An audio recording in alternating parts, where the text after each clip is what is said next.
ये वही लिपस्टिक है जो शायद आप रोज लगाते हैं, लेकिन क्या आप जानते हैं इसके अंदर क्या-क्या छुपा होता है? आज हम अंदर चलेंगे एक लिपस्टिक फैक्ट्री के, जहां रोज लाखों स्टिक बनती हैं। यहीं पर रंग, तेल, वैक्स और कुछ ऐसे इंग्रेडिएंट्स मिलते हैं जिनके बारे में ज्यादातर लोग सोचते भी नहीं। इन ड्रमों में से कुछ में एनिमल, यहां तक कि पिग बेस्ड मटेरियल से बने इंग्रेडिएंट्स छुपे हो सकते हैं।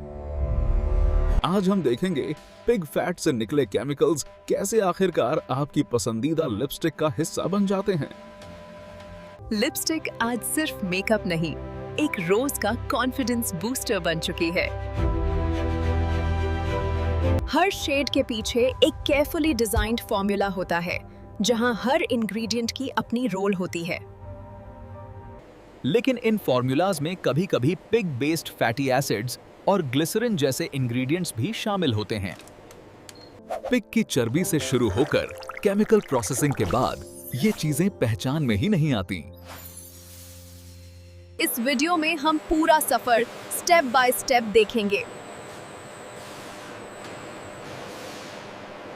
आप जानेंगे अम्फिगन, एक पिग बेस्ड फैट से कॉस्मेटिक ग्रेड इंग्रेडिएंट कैसे बनता है। 2. ये इंग्रेडिएंट्स लिपस्टिक के बेस और टेक्सचर में कैसे यूज होते हैं। और साथ ही प्लांट बेस्ड ऑल्टरनेटिव्स और पूरी तरह वीगन लिपस्टिक बनाने का तरीका भी छू कर जाएंगे। कॉस्मेटिक इंडस्ट्री में पिग बेस्ड इंग्रेडिएंट्स ज्यादातर फैटी एसिड्स और ग्लिसरीन के रूप में यूज होते हैं। स्टेरिक एसिड जैसे इंग्रेडिएंट से लिपस्टिक को फर्मनेस और स्मूथ ग्लाइड मिलता है। कई फैक्ट्रियां प्लांट बेस्ड या मिक्स सोर्स लेती हैं, लेकिन कुछ सप्लायर्स एनिमल फैट, जिसमें पिग भी हो सकता है, से ये बनाते हैं। बड़ी कंपनियां अक्सर हर बैच का ओरिजिन डॉक्यूमेंट से ट्रैक कर सकती हैं, पर यह हमेशा कंज्यूमर तक क्लियर नहीं पहुंचता। यही वजह है कि कुछ लोग रिलीजियस या पर्सनल रीजन से इन इंग्रेडिएंट्स के बारे में ज्यादा जानना चाहते हैं। अब चलते हैं थोड़ा पीछे, वहां जहां एनिमल फैट को कॉस्मेटिक ग्रेड मटेरियल में बदला जाता है। ये रेंडरिंग प्लांट्स आमतौर पर मीट इंडस्ट्री के बचे हुए हिस्सों से फैट को कलेक्ट करके प्रोसेस करते हैं। यहाँ raw animal fat sealed containers में आती है, जिसमें पिग सहित अलग-अलग जानवरों की चर्बी हो सकती है। और यहीं से शुरू होता है एक टेक्निकल सफर, जो इस फैट को प्योर कलरलेस केमिकल्स में बदल देता है। कुकिंग के दौरान फैट पिघलकर लिक्विड ऑयल और प्रोटीन या सॉलिड हिस्सों में बंट जाती है। इसके बाद ये मोल्टन फैट अलग अलग टैंकों में भेजी जाती हैं, जहां फर्दर सेपरेशन होता है। अगला स्टेप होता है केमिकल प्रोसेसिंग, जहां इसी फैट से फैटी एसिड्स और ग्लिसरीन अलग किए जाते हैं।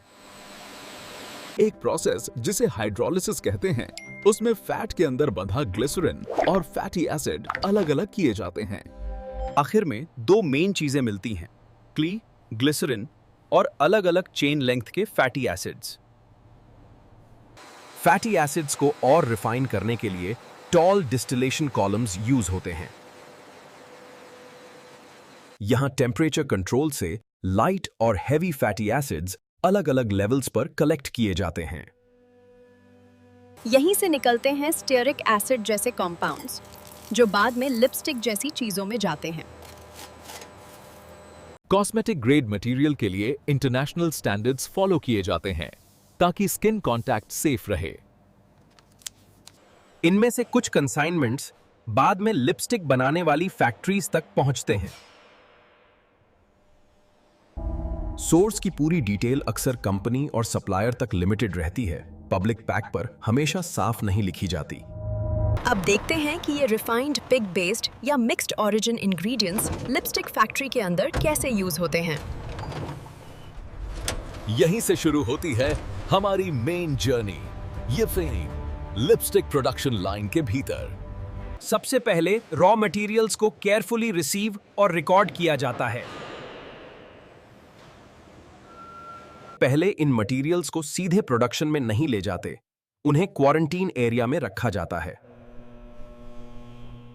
लैब में देखा जाता है कि मटेरियल स्पेसिफिकेशन के अनुसार है या नहीं, कोई कॉन्टामिनेशन तो नहीं। लिपस्टिक के लिए सिर्फ एनिमल बेस्ड नहीं, कई तरह के ऑयल्स, वैक्सेस और प्लांट बेस्ड मटेरियल भी यूज होते हैं। कुछ फैक्ट्रीज एनिमल ओरिजिन मटेरियल्स को अलग सेक्शन में रखती हैं ताकि ट्रेसेबिलिटी क्लियर रहे। प्रोडक्शन शुरू होने पर हर इंग्रेडिएंट को ग्राम तक की एक्यूरेसी से तौला जाता है।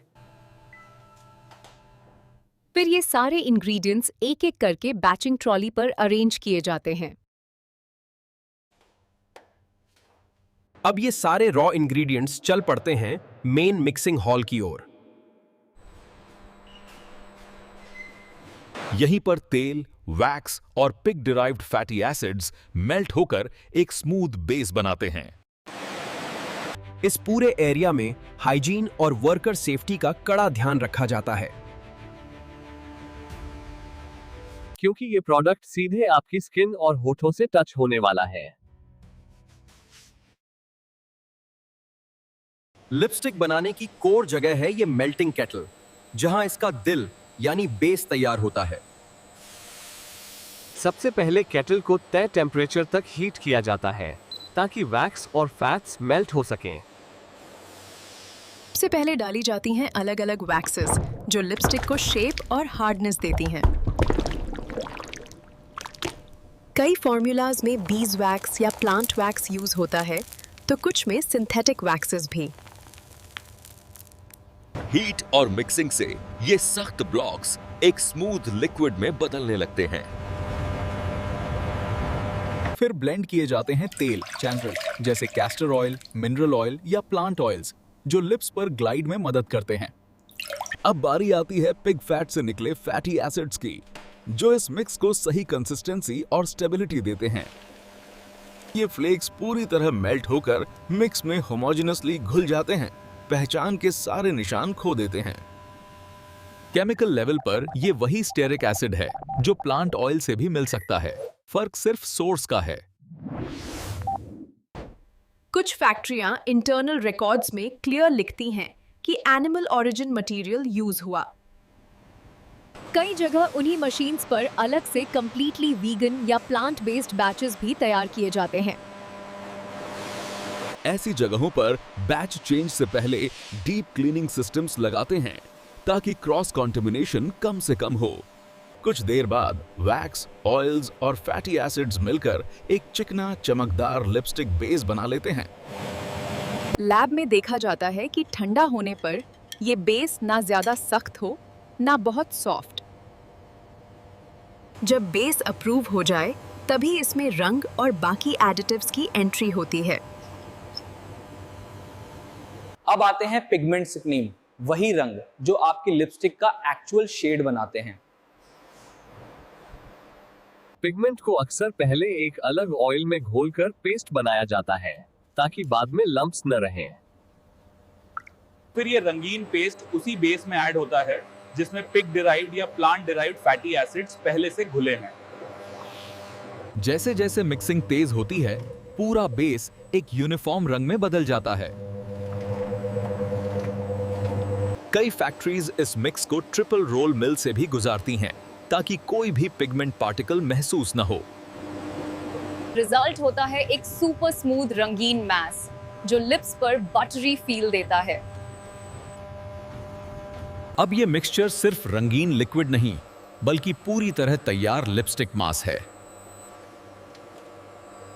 अब ये गर्म मास सील्ड पाइपलाइन से सीधे मोल्डिंग मशीन्स तक पहुंचाया जाता है। हर मोल्ड में लगभग एक जैसी क्वांटिटी भरी जाती है ताकि हर लिपस्टिक का वेट ऑलमोस्ट सेम हो। कुछ ही मिनटों में लिक्विड मास सॉलिड खूबसूरत लिपस्टिक बुलेट्स में बदल चुका होता है। सही बुलेट्स अब अपने परमानेंट घर यानी लिपस्टिक केसेस में जाने के लिए तैयार हैं। केसेस भी अलग अलग कलर, डिजाइन और क्वालिटी के होते हैं जो ब्रांड की पहचान बनते हैं। प्रश्न, भारत में सबसे ज्यादा बिकने वाला लिपस्टिक ब्रांड कौन सा है? असेंबली के बाद भी अभी एक आखिरी कॉस्मेटिक टच बाकी होता है, लेस फ्लेमिंग। एक हल्की सी फ्लेम लिपस्टिक की सरफेस को मेल्ट करके उसे ग्लासी स्मूथ फिनिश दे देती है। इसी से वो शोरूम जैसी चमक और नीट फिनिशिंग आती है जो आप दुकानों में देखते हैं। हाई स्पीड कैमरास हर लिपस्टिक की टॉप, साइड और लोगो इम्प्रिंट को स्कैन करके डिफेक्ट्स ढूंढते हैं। जो भी नॉर्म से अलग दिखती है उसे तुरंत अलग कर दिया जाता है, चाहे डिफेक्ट कितना ही छोटा क्यों न हो। अब बारी आती है कैप्स की, जो बुलेट को डस्ट और डैमेज से बचाती हैं। हर कैप का फिट टेस्ट किया जाता है ताकि पर्स में खुद से खुल न जाए। कुछ तैयार लिपस्टिक्स को दोबारा लैब और सेंसरी टेस्ट के लिए सैंपल के तौर पर उठाया जाता है। लैब में देखा जाता है कि बुलेट केस के अंदर मजबूती से फिटेड है या नहीं। व्हाइट कार्ड पर स्वाइप करके शेड, कवरेज और एक स्वाइप में कितना रंग आता है सब चेक होता है। लिपस्टिक सिर्फ सुंदर दिखना ही नहीं, माइक्रोबायोलॉजिकली सेफ होना भी जरूरी है। रैंडम लिपस्टिक से स्वैब लेकर देखा जाता है कि हार्मफुल बैक्टीरिया या फंगस तो नहीं पनप रहा। वर्कर सेफ्टी भी उतनी ही इम्पोर्टेंट है, इसलिए प्रोटेक्टिव गियर यहाँ कंपल्सरी रखा जाता है। बार बार सेफ्टी ट्रेनिंग और इमरजेंसी ड्रिल्स कराई जाती हैं। क्योंकि यहाँ ऑयल्स, वैक्सेस और सॉल्वेंट्स का काम होता है, फायर सेफ्टी स्टैंडर्ड्स काफी सख्त होते हैं। यहाँ काम करने वाले हर कर्मचारी को खास ट्रेनिंग दी जाती है। क्वालिटी एश्योरेंस टीमें हर कंप्लेंट, टेस्ट रिजल्ट और रेगुलेशन को ट्रैक रखती हैं। हर देश के कॉस्मेटिक लॉज अलग होते हैं, जिन्हें फॉलो करना मैंडेटरी है। कई मॉडर्न ब्रांड्स फिनिश्ड प्रोडक्ट्स पर एनिमल टेस्टिंग बंद कर चुके हैं और ये पैक पर मेंशन भी करते हैं। लेकिन एनिमल ओरिजिन इंग्रेडिएंट्स का डिटेल ज्यादातर इंटरनल डॉक्यूमेंट्स में होता है जो कंज्यूमर नहीं देख पाता। फीडबैक और डेटा की मदद से फॉर्मूलाज और सोर्सिंग में धीरे धीरे बदलाव किए जाते हैं। अच्छी फैक्ट्रीज जीएमपी और आईएसओ जैसे स्टैंडर्ड्स पर काम करती हैं ताकि प्रोडक्ट कंसिस्टेंट और सुरक्षित रहे। यही पूरा सिस्टम मिलकर तय करता है कि आपकी लिपस्टिक सुरक्षित भी हो और देखने में भी परफेक्ट लगे। मशीन्स खुद ब खुद हर लिपस्टिक को उसके कार्टन में डालकर सील कर देती हैं। अक्सर इंग्रेडिएंट का सिर्फ केमिकल नाम लिखा होता है, उसकी सोर्स, प्लोजोंट, प्लांट या एनिमल क्वाजिट मेंशन नहीं होती। लेकिन जब सोर्स अलग हो और नाम सेम हो तो आम कंज्यूमर के लिए फर्क समझना मुश्किल हो जाता है। कुछ देशों में वेजिटेरियन या नॉन वेज कॉस्मेटिक के लिए भी सिंबल्स यूज होने लगे हैं, पर ये हर जगह नहीं होता। एक्सपोर्ट के लिए अलग अलग देशों के रूल्स के हिसाब से लेबलिंग बदली जाती है। बारकोड्स, शिपमेंट और फ्यूचर ट्रेसेबिलिटी के लिए बेहद जरूरी हैं, ताकि किसी इश्यू पर पूरा बैच ट्रैक हो सके। रेडी पैलेट्स को श्रिंक रैप करके डिस्पैच वेयरहाउस में रखा जाता है। यहां से ये लिपस्टिक्स अलग अलग शहरों, देशों और दुकानों की तरफ रवाना होती हैं। जब आप अगली बार अपनी पसंदीदा लिपस्टिक उठाएंगे, उसके पीछे छुपी ये लंबी जर्नी शायद आपके दिमाग में जरूर आएगी। पिग फैट से शुरू होकर chemical processing, factory mixing, moulding और लैब टेस्टिंग से गुजरती हुई ये प्रोडक्ट आपके पास पहुंचती है। आज मार्केट में प्लांट बेस्ड, वीगन और ट्रेडिशनल दोनों तरह की लिपस्टिक्स मौजूद हैं। चॉइस पूरी तरह आपकी है। अगर आप सोर्स को लेकर सेंसिटिव हैं तो ब्रांड की वेबसाइट, सर्टिफिकेशंस और सिंबल्स जरूर चेक कर सकते हैं। हजारों वर्कर्स, केमिस्ट्स और इंजीनियर्स की मेहनत से ये छोटी सी लिपस्टिक बनती है जो आपकी जिंदगी में थोड़ा रंग भरती है।